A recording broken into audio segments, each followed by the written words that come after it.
an ordinary man whom I can share my story with anyone. I remember when I was born, my mother was asked by the community members to poison me.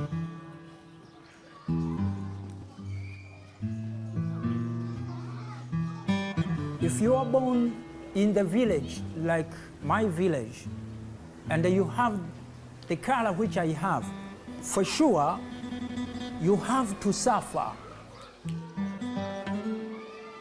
To be born with albinism in Tanzania is very tough because people think that we do not die. People are being hunting us, people are being chopped about our body parts. We are being isolated because of our skin color. People used to call us Zeru Zeru, which means ghost.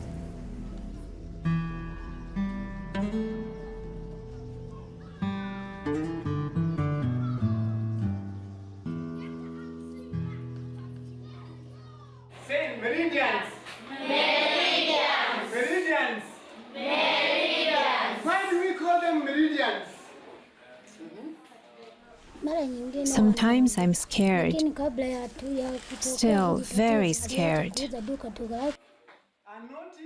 Kabula is paralyzed with anxiety every time she has to leave her school campus, as it instantly takes her back to an event that happened 3 years ago. I was walking with my sister when a car stopped beside us, and a man stared at me through the window. Then, 2 days before the attack, another man came to our house and asked for some water. My parents gave him water and asked where he was from, but he didn't reply. He didn't look like one of the locals, but he didn't say anything. 3 days later, 3 men broke into our house. The first was the one who'd stared at me from the car. The second was the one who'd come for water, and I didn't recognize the third. It was about 9:30. They knocked, but my mother didn't answer the door. So they kicked it down and told her not to scream. They were looking for money, and Mom suggested that they take the bicycle. They just laughed. After that, they attacked me and cut off my hand. One of them brought gasoline over and told Mom to cauterize the wound.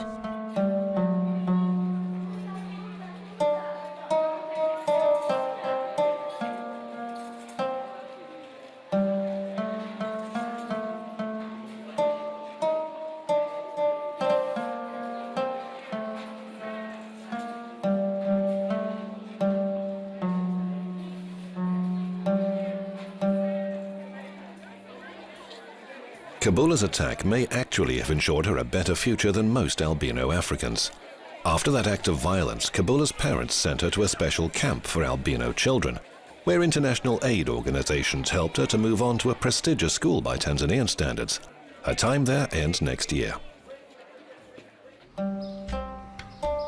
Josephat Tona and his colleagues are on a long country drive from Tanzania's largest city, Dar es Salaam, to Lake Victoria, a region where there are many albino communities. Tona was born there himself. It is a tough journey because I needed to travel and you know, it's, you know, because of the situation. Because of the situation, traveling sometimes is very risky.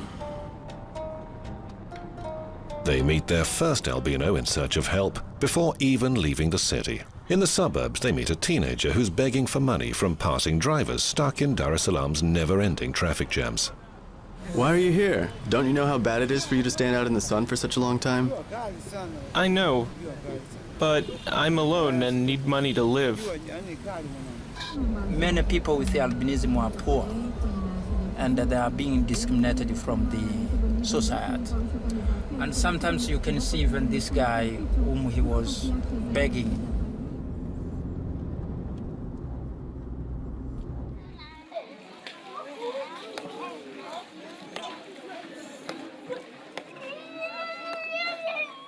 Every day at school is the same for the albino children. They wake up early, eat breakfast, go for lessons and have lunch and dinner. One of the 3 campus guards will be sure to lock the gates at 6 every evening. There are 100 students in this boarding school, all with similar backgrounds.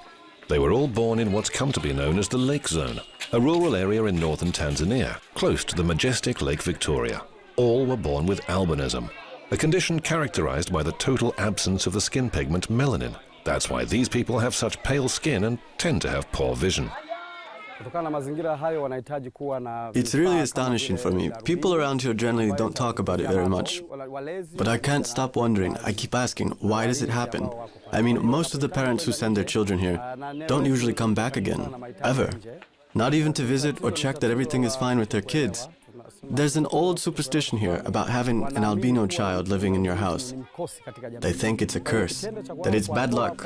To be honest, there are a lot of people who believe that sending their child to our school will lift this curse.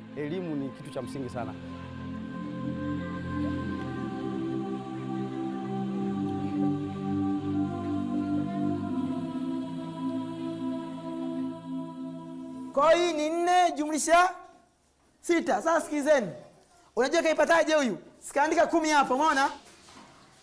Hassan is 16 years old. He's one of the oldest students here at the special camp for albino children. 4 6. Kwa jina naitwa Hassan Hamisi. My name is Hassan Hamisi. I'm from Kagama. I've been living here as a refugee since 2009 because it's the only place where I can be safe.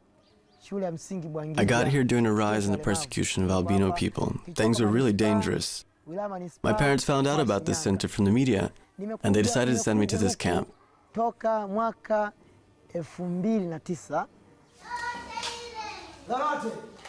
Hassan finished elementary school long ago and should have left this educational institution. But somehow the teenager persuaded the authorities to allow him to stay. And now he works every day as an assistant to a primary school teacher. Hassan, who was orphaned last year, has no illusions about what he could expect beyond the protected boundary of the camp. When my parents saw that their baby was an albino, they were completely shocked. They asked the doctors what was wrong with me. They just wanted to figure it out. One of the doctors in the hospital explained that this is a normal condition, actually. My mother loved me a lot, but when I went to school, I caused a lot of trouble and a lot of problems for her. My classmates were really frightened of me. They were too scared even to touch me. They said that if they touched me, I would just start bleeding, or maybe even just disappear completely.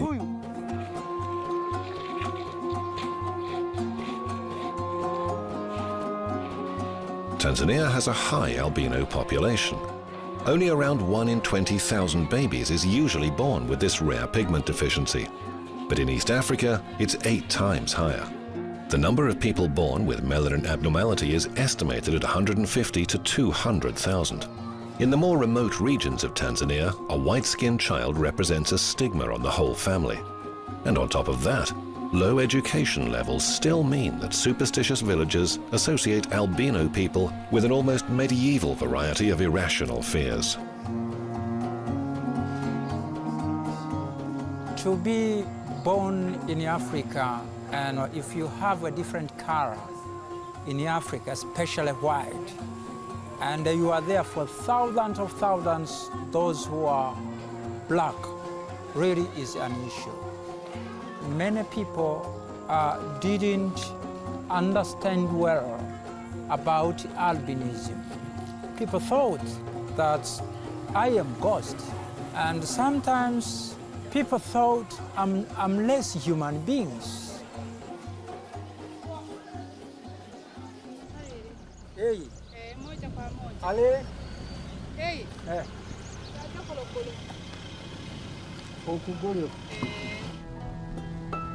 The start of the 21st century saw a widespread breakout in albino hunting.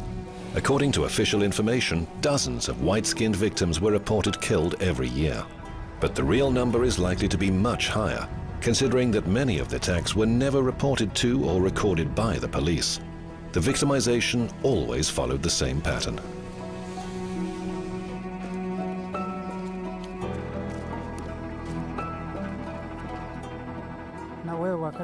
So, tell me, how did it happen? It was about 8:30 in the evening on July 26, 2009. The dogs outside the house started barking when I was putting my daughter to bed. At 8:40, someone started knocking down the door. 3 men broke in and grabbed my husband. They were carrying 2 machetes and an axe, and they told me not to scream or they'd kill me. Then they immediately started chopping my husband into pieces, right there in front of me.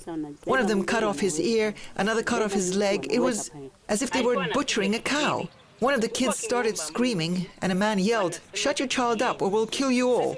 The neighbors heard everything, but no one came to help. Everybody was just too scared. After witnessing her husband's gruesome death, Maria had to raise 5 children on her own. She left her house and settled for a mud hut. A year ago, the police called her.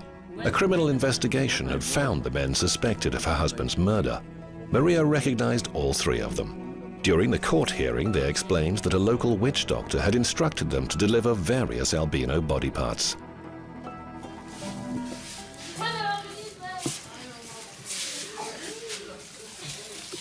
This is my bedding. This is my bed. I sleep in here. I don't need to open my trunk. Hassan has now lived for 5 years at the boarding school for albino Africans. His whole world is within the campus. Everything he owns fits easily into this small metal box. This is a mine, my cap special for preventing sun. Today, his regular and settled daily routine has been disrupted. We have in this box, again, we have clothes. Clothes, this will be used. As you know, many children are the parents are bringing them here, but they do not have enough equipment, enough clothes. So we thought we have to give to the children. Local authorities were shocked by the wave of albinos being murdered in the 2000s. In that situation, the government had to set up a number of camps whereby these children would be taken care of. And this Buhangiji Center is one of such centers with a population of about 248 children with albinism. What we are missing now is inclusion. If you send me to the camp today, it's really that is exclusion. Because I would like to live like other people, the way how they live in the community. But we are missing. If you see children, like the children with the albinism are in the camp, it's really you cannot believe. It's an unbelievable story, but it's a true story.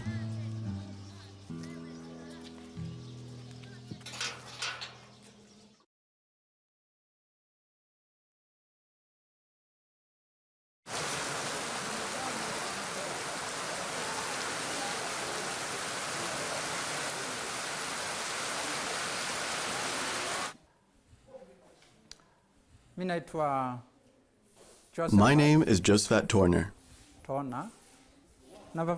Who do you think I am? Look, I'm white and he's black. But I'm a human being too, just like you. You're a ghost. Me? A ghost? Yeah, you're a ghost. Touch my hand. Does that feel like the hand of a ghost? Josephat is visibly upset. He had hoped that in his home village people would be more tolerant and better informed. But he soon learns that the attitudes of modern school children towards albino children have barely changed from the superstitious stereotyping Josephat had to endure as a child. This is the school where actually I grown up, and I started here from standard 1 up to standard 7. When I was here, I was alone. Many children actually didn't know what is the albinism. So sometimes I wanted to play with them, but really they ran away because they were taught that, albinism is a curse.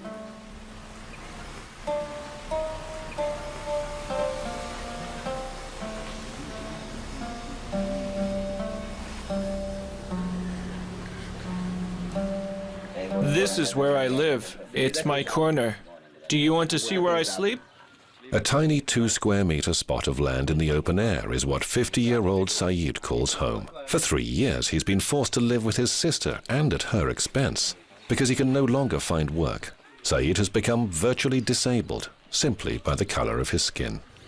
It was in 2010. I was collecting dry branches from the forest when 2 Maasai men came up and asked if I had any tobacco. I did have some with me, and when I bent down to pick up my tobacco, they hit me on the back of my head with a stick. They hit me 3 times, 2 strikes to the back of my head, and then they punched me in the face. I was knocked out, and when I came round, I saw that my left hand was gone. Saeed's attackers were never found. His severed left hand was probably traded on the thriving underground market where albino body parts are highly valued by local witch doctors.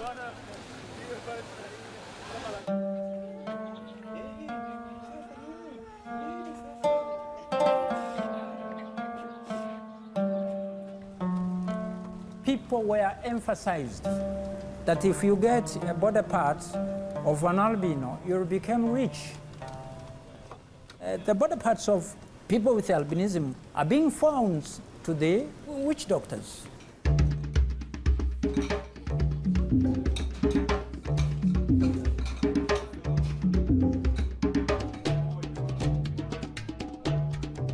In Tanzania, witch doctors or traditional healers are endowed with enormous power and authority. People will turn to them for all kinds of everyday advice. No one will ever know which healer first suggested that making a potion with an albino's bones could cure any disease, make someone rich, or ensure good fortune. But the barbaric practice spread rapidly throughout the lake zone in the 21st century.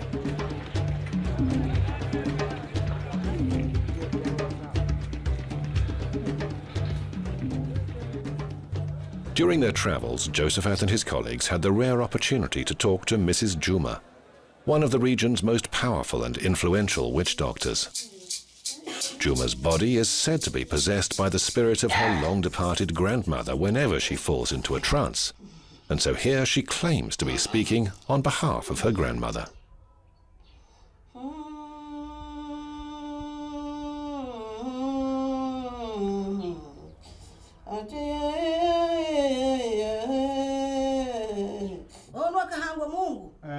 These witch doctors are liars. Of course I know that there are a few of them who do indeed say, bring me an albino's hand or an albino's ear and I'll make you rich.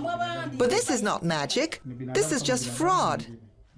But I never told any of them to do so. They made it up themselves. Now they make money out of it. Personally, I only use traditional magic. And for our craft, we never use methods like that.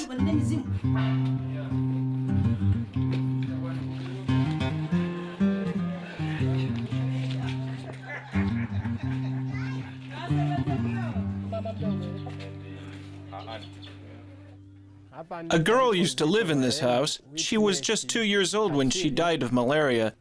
The undertakers at the local cemetery refused to bury her there because they were scared that if anyone raided her grave, they'd be held to blame. And so the parents had to bury her inside their home. When asked, they just said that they'd buried their daughter a long time ago and wouldn't say where. That was because shortly before this, in the neighboring village, an albino's grave was dug up and the body was dismembered. Yusuf also lived in a small village. For several years, he remained in constant fear. When a teenage albino was mutilated in my village and had his leg cut off, I was really scared. For my own protection, my family decided that I should sleep under Granddad's bed at night instead of my own bed. It was awful. I always carried a machete with me, but I didn't really have any problems.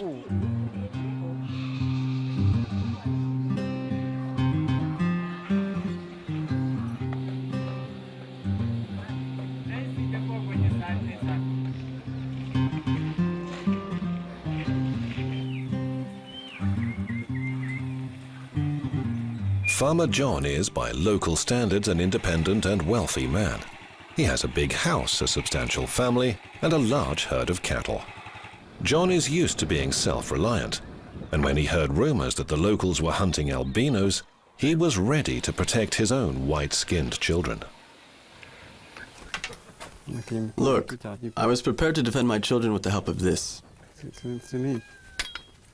In 2007, when Lucas was still little, a strange man visited the neighbors and asked about a white child and where he was living, but they didn't tell him anything. He went away and never came back, but I was so terrified, so worried, that I used to keep my spear and machete at my side at all times. In addition to the headhunters and witch doctors, albinos also face another eternal enemy, the sun. Because of the lack of pigmentation, their skin has no protection from harmful ultraviolet light. Statistically, 85% of albinos will die before reaching the age of 40. Most will fall victim to skin cancer.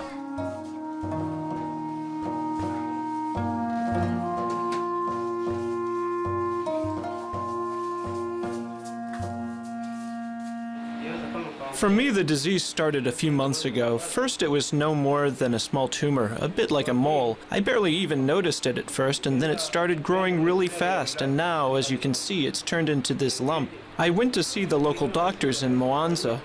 They only said it was some kind of inflammation. It was only a few months after that they finally told me that I needed to come here, but I didn't have any money to pay for travel.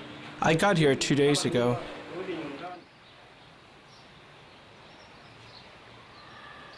This hospital in Dar es Salaam is the only clinic in the whole country able to use modern methods to treat skin cancer, radio and chemotherapy. The treatment is free, but relatively few albinos can make the journey. Now we see an increase in the number of cases of cancer in the albinos. They come with an advanced cancer. Like you can see this patient, he had spent almost 6 months going back and forth. That's why the cancer advanced, whereby the treatment for cure is very challenging.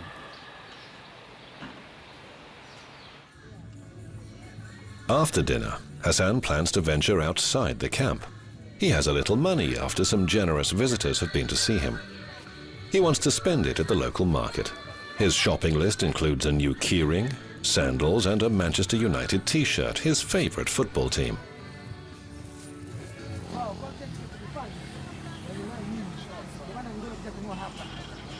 Until the evening when the harmful sun sets, he'll study English.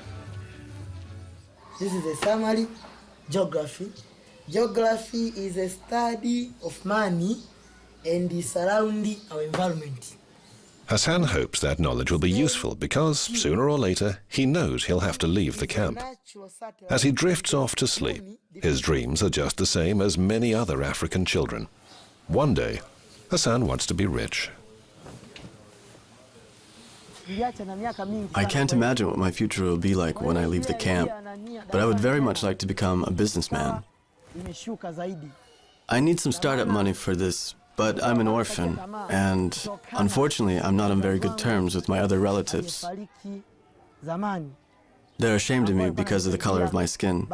I have nowhere to go. I thought of becoming a musician, but that's not likely to work out. Kabula will finish school in a year and has to make an important life decision. Her dreams are not the same as Hassan's. She doesn't want riches. She dreams of justice. I want to be a lawyer and help other people like me, other albinos, to protect them. The 3 men who attacked Kabula and severed her arm were arrested. She saw them in court and now says she's forgiven them. I was sitting directly opposite them and they didn't say a thing. I also kept my silence. I know that they only did what they did to escape poverty. All they wanted was some money. I looked at them and I felt sorry for them.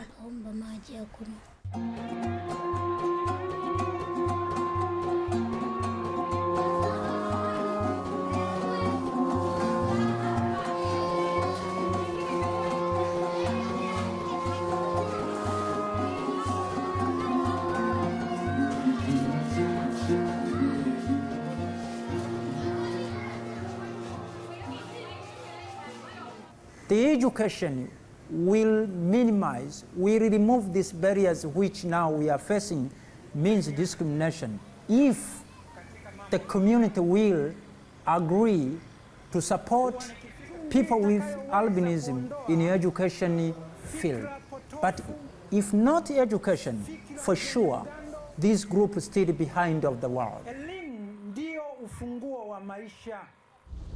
Josephat has returned to Dar es Salaam after his long trip through the lake zone.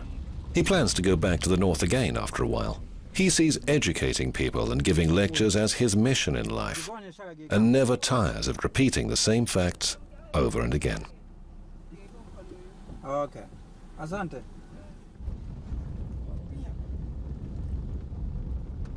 My blood and your blood, it doesn't mean that if I cut here, maybe my blood will be blue or yellow. Not. My color has forced me to be a refugee in my home country because of my color. What I'm looking as Josephat, I'm looking for a justice